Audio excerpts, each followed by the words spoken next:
Out of breaking news overnight, at least 2 people are dead following a mass shooting in Philadelphia. Police say this happened in Fairmount Park around 10:30 last night.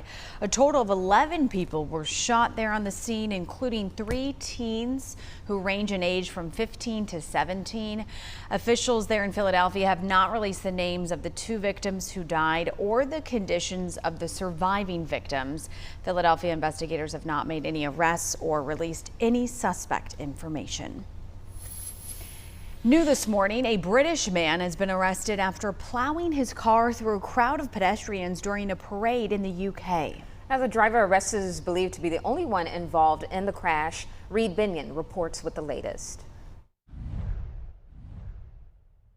In England, celebration and revelry were abruptly and shockingly interrupted Monday evening when a car plowed into a parade celebrating Liverpool FC's latest Premier League soccer championship. Police described it as an isolated incident, saying they were not treating it as terrorism and urging against speculation about the circumstances surrounding the collision.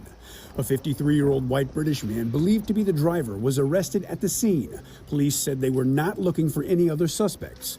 Dozens of people were injured, including several children. Officials said more than 24 people were hospitalized, with at least 2 of them having sustained serious injuries. Crews had to free several people from underneath the vehicle, with 20 more treated at the scene for minor injuries. UK Prime Minister Keir Starmer called the incident, quote, appalling, thanking police and emergency services for their swift response.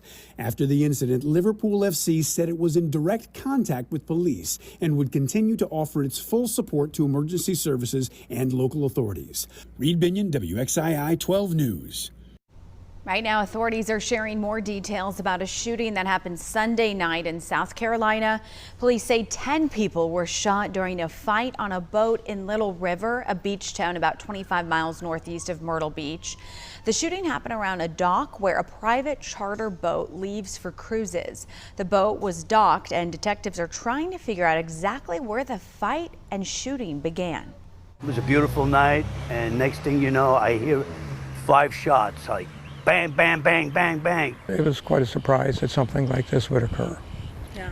But maybe it's just a sign of the times that things get out of hand and they can happen quick.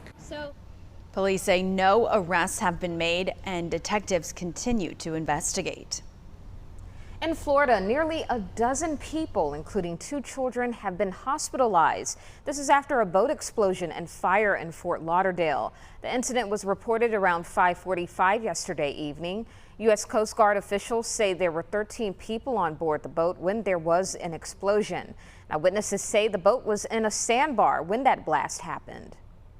There was this boat trying to leave the sandbar, and when they went to start their boat up, it just exploded. There was a huge fireball, and people were kind of falling off the boat.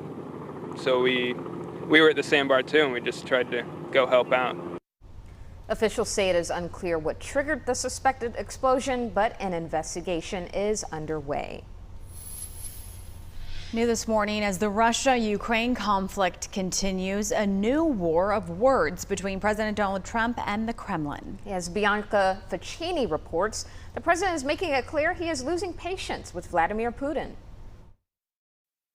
Absolutely crazy. Emotional. These are the terms U.S. President Donald Trump and the Kremlin use to describe each other these days. The war of words erupting days after Russia launched several deadly attacks on Ukraine. I'm not happy with what Putin's doing. He's killing a lot of people, and I don't know what the hell happened to Putin. Following the president's comments, a spokesperson with the Russian government said Trump might be dealing with, quote, emotional overload. It's a significant shift in tone from just last week, when Trump had a phone call with Russian President Vladimir Putin that he said went, quote, very well, and included discussion on ending the conflict with Ukraine for good. Meanwhile, Ukraine says Russia launched over 700 missiles and drones Sunday, killing at least 18 civilians, including children. One Ukrainian resident says, let the world wake up and see. How long can they bomb children? Ukrainian President Volodymyr Zelensky is urging the U.S., Europe, and, quote, all those around the world who seek peace to impose sanctions on Russia, writing on X that they would serve as a guaranteed means of forcing Russia not only to cease fire, but also to show respect. But Putin isn't the only leader Trump currently has harsh words for. On his website, Truth Social, the president writes, President Zelensky is doing his country no favors by talking the way he does. Everything out of his mouth causes problems. I don't like it, and it better stop. In Washington, Bianca Fascini, NBC News.